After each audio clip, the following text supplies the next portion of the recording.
Am I then a man to be beloved? O monstrous fault to harbour such a thought! Then since the earth affords no joy to me, but to command, I'll make my heaven to dream upon the crown.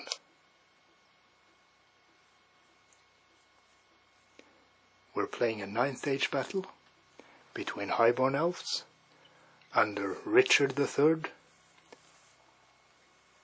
against Vampire Counts.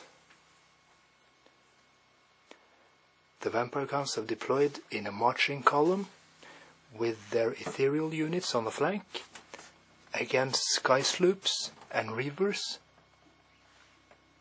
and Shadow Warriors in the rear.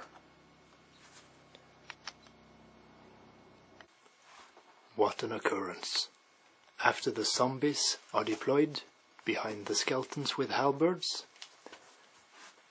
and the vampire spawns here, the High Elves shout out their commands to deploy their whole army, which they can do after having dropped 6 units. They have their 2 characters, Richard III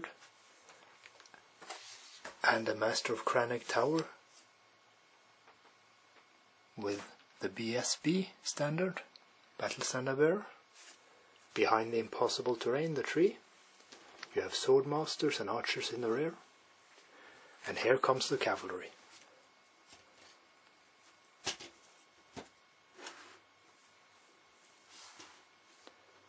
Silverhams on the other flank.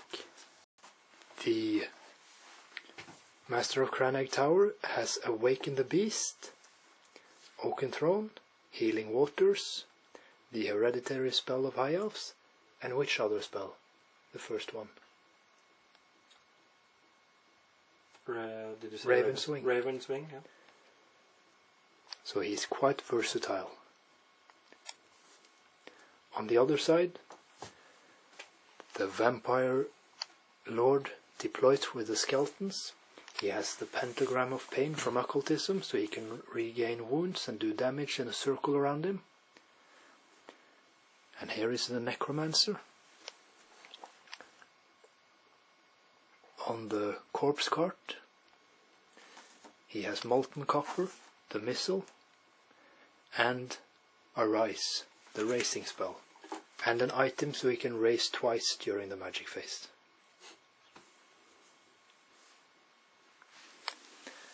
Barrow Guards and a Black Coach and more Wraiths deploy against the cavalry, 10 Silverhams on the other hand. Knights of Ryma here.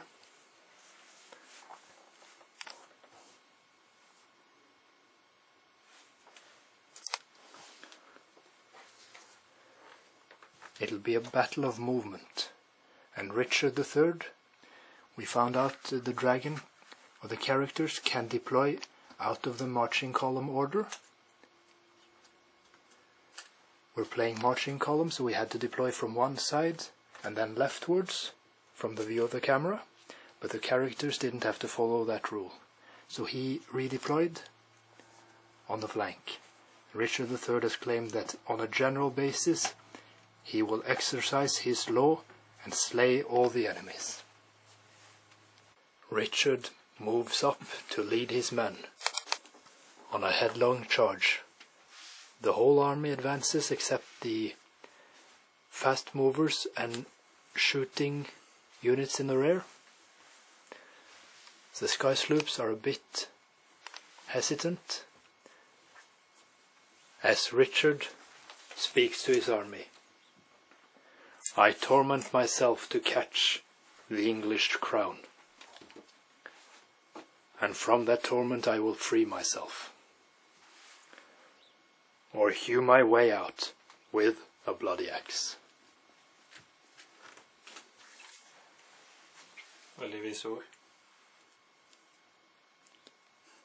Wise words on a battlefield. The Master of Canreig Tower goes into the Swordmaster unit, and he tries to get off the Raven's Wing spell. He manages to get the hereditary High Elf spell, so he has Veil tokens to heal anyone within 24 inches, no, anyone at all on the battlefield, within 18 inches. And they can heal in any phase, using 1 Veil token for each wound. And that goes through. The Sky Sloops shoot down 2 wounds of the vampire spawns, and the archers and the shadow scouts shoot down 3 ghouls. 2 ghouls. The vampires move forwards.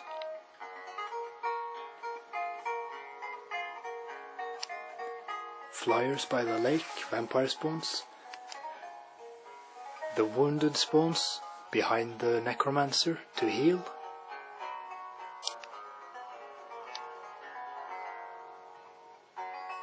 And some sneaky wraiths on horseback, but despite the fact that the necromancer and vampire get 7 power dice, none of the spells go through. So there's no raising of new troops in the ranks of the undead. From turn 1 we go to Richard the Third's and the Highborn Elves, turn 2. Charges are likely.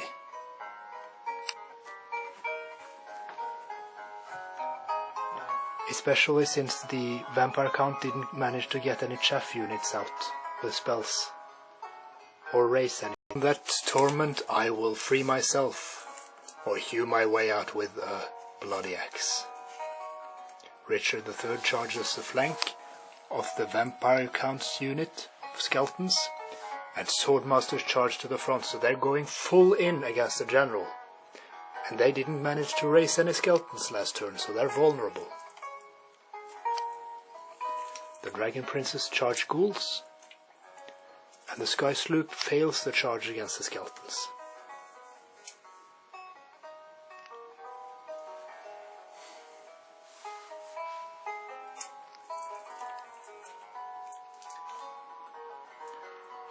These Silverhams opt not to charge against the long rank of enemies with armor penetration.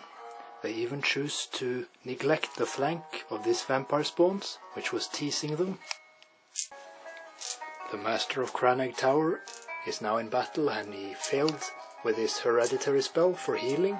It would have been used to heal the dragon, probably.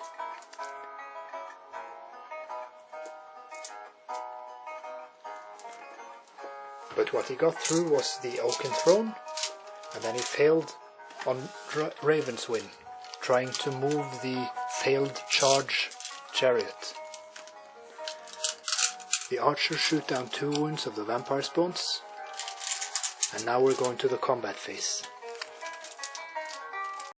The ghouls fought bravely against the Knights of Ryma, but they lost 8 ghouls, being only 16. They crumbled away, and the knights overran into the necromancer's unit of zombies. The vampire count is the last remaining warrior. After 20 skeletons fell, the rest of the unit crumbles, as does the vampire count, losing combat by 18. So the dragon and swordmasters manage to pull through and take the flank. The vampire count dies, but the undead army does not grieve. After losing a lot of models placed here on the side to crumbling magical forces, a necromancer races in the army, his hand into the air, and he speaks. I can add colors to the chameleon, change shapes with Proteus for advantages, and set the murderous Machiavel to school. Can I do this and cannot get a crown? Tut, were it farther off, I'll pluck it down. The necromancer is a new general of the vampire army.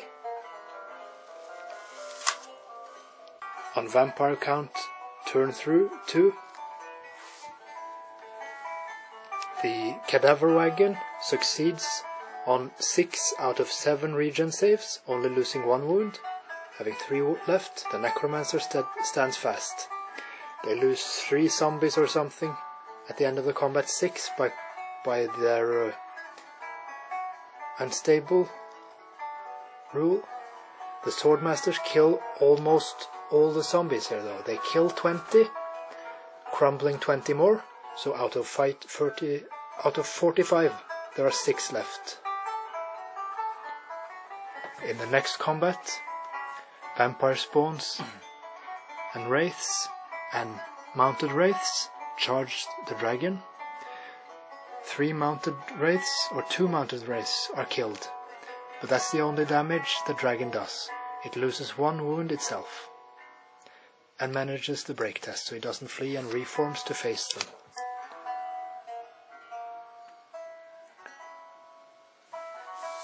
Everyone else is moving towards the center of the battle or towards the flank with these ghosts here, the wraiths.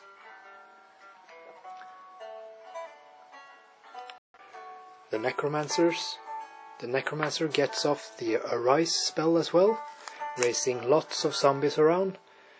With Gates of the Netherworld, it touches the Black Coach, which was also evoked. So it gets 2 wounds back and has 3 wounds now. Most units are built up for a new round, and now, what will Richard III do?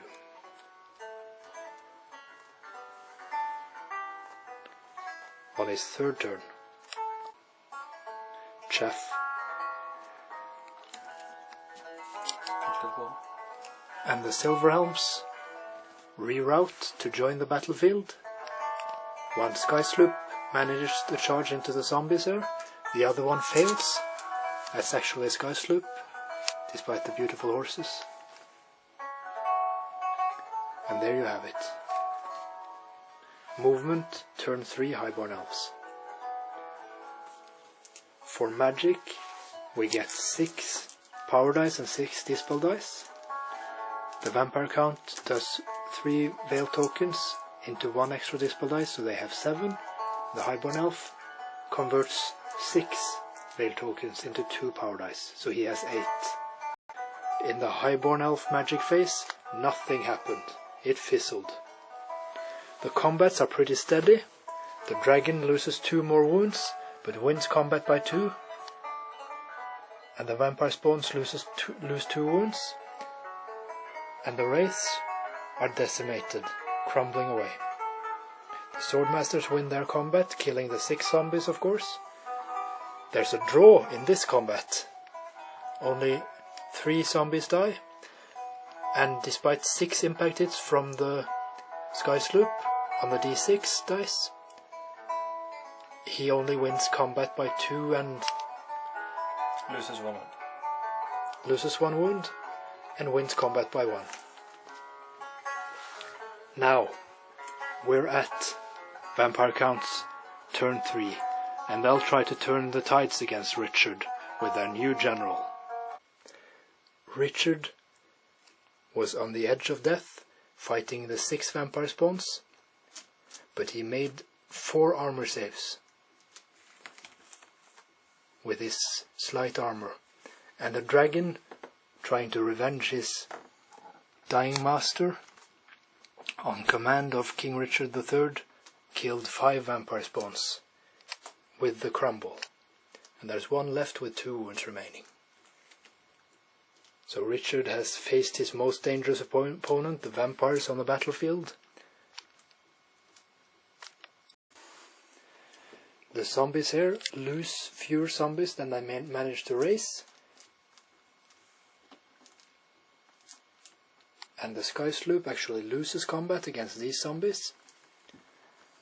But with the Swordmasters lurking in the flank, it might look very bad. Highborn Elves, turn 4. The Silverhelms and another Sky Sloop charge into the zombies. The zombies rear their ugly heads, lose 16 troops, and they remain with one zombie in the combat. So they're holding rank with the one zombie. Nobody falls out of combat. The Dragon Princes still don't manage to break the zombies here. And now we'll take the dragon. That's pretty foregone conclusion here. The Swordmasters did not charge the flank of this zombie unit to help the Dragon Princes of Ryma, because it was an impossible charge. It's been a tight space for fighting right here. These Barrow Guards have not been able to come into combat either. Just like the Swordmasters, they've been blocked from doing a legal charge. So the Swordmasters walked sideways, and they then got the Raven's Wing spell cast on it, so it could move magically, and it moved backwards to escape from the Black Coach. Not really, it was completely pointless. Okay. Richard kills the last vampire and turns to face the rest of the battle and claim his realm.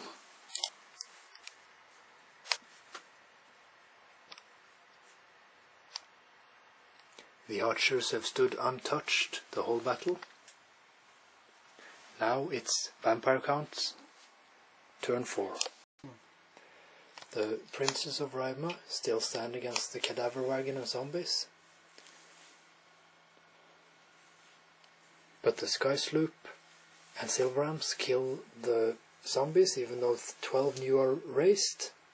There are more zombies raised here as well, but I don't think they're enough. Because Richard is closing in, and there are few undead left. Richard has charged the Black Coach. The Swordmasters have charged the flank of the Necromancer General's unit, and the Silverams and Sky Sloop have charged the Barrow Guards. The High Elven Loremaster has got through a spell, Raven's Wing, on the Sky Sloop, so it'll do a magical move which damages the unit it moves through. That's magical damage and will be very effective against the ethereal and really frail wraiths, but they usually have guard against all normal attacks, just not magical attacks. The Highborn Elves are merciless. Richard charges the Black Coach, killing it by doing a couple of wounds, and it crumbles. The zombie unit here looked very healthy, but there were only about 35 wounds in it, and with the Swordmasters in the flank doing about 20 wounds in combo with the now tired Dragon Princes of Ryma, they withered down the whole Necromancer's unit. He will never be a legendary general. That is King Richard. The Silverams and the Sky Sloop killed 14 Barrow Guards, that's what the dice represent. They killed a couple of Silverams back, a couple more were saved by the hereditary spell that the Highborn Elves have. So the Barrow Guards hit hard, but they crumbled as well. So all the vampires and undead in this frame are now killed. In the next turn, the wraiths started to walk into the fray towards Richard and his main force, but they crumbled in their magic phase, having to do crumble tests every single phase, because their general and their force was gone. Their force for unlife. We've been asked to do a strategic talk about the game. Does the Highborn Elf General, Richard, successful today, have anything to ground his success on? Cha. If it hadn't been for a very bad play from my opponent, then... We agree on an analysis. The Vampire Count army moved forward too aggressively, and when they had a failure in their first magic phase, not raising a single skeleton. They were too easy prey for the dragon, which charged the flank of the general's unit. With the Swordmasters. Now, how did Richard manage to pull through the strategy? He's a dragon, a very expensive gaming piece. Yeah, he did quite well in this game. The plan was, of course, to heal him with the Master of Canreig Tower, and also to save some wounds with the Hereditary spell. To keep him in battle. Yeah, but actually I didn't manage to save that many wounds. I only recovered a lot of wounds in the end of the game, but at that point the game was already over. So I didn't manage to, in the critical phases early in the game, I didn't manage to recover any wounds. So he almost died against the vampire spawns? Yeah, because the Master of Canreig Tower is not that powerful. So I had a couple of bad magic phases where I didn't get any magic through. So then I wasn't able to save or recover wounds. So that was pretty close. We had bad magic in this game. But the new magic rules? Yeah, I think it's much more strategic and much more fun to play Magic now, I think. I agree. It's less random. The unit of the day and of the battle was Richard's Infantry Guard, the Swordmasters, with the Master of Canreig Tower. Mostly because of their placing, but they were also very, very good at killing zombies. Exactly. So they just burned through the units of 30 zombies around, including the crumble. They killed 15 and 15 more crumbled because they lost combat. Now, we're talking to King Richard in the shadow of the battlefield as the evening quiets down. What is our verdict, King Richard, on version 2.0 beta?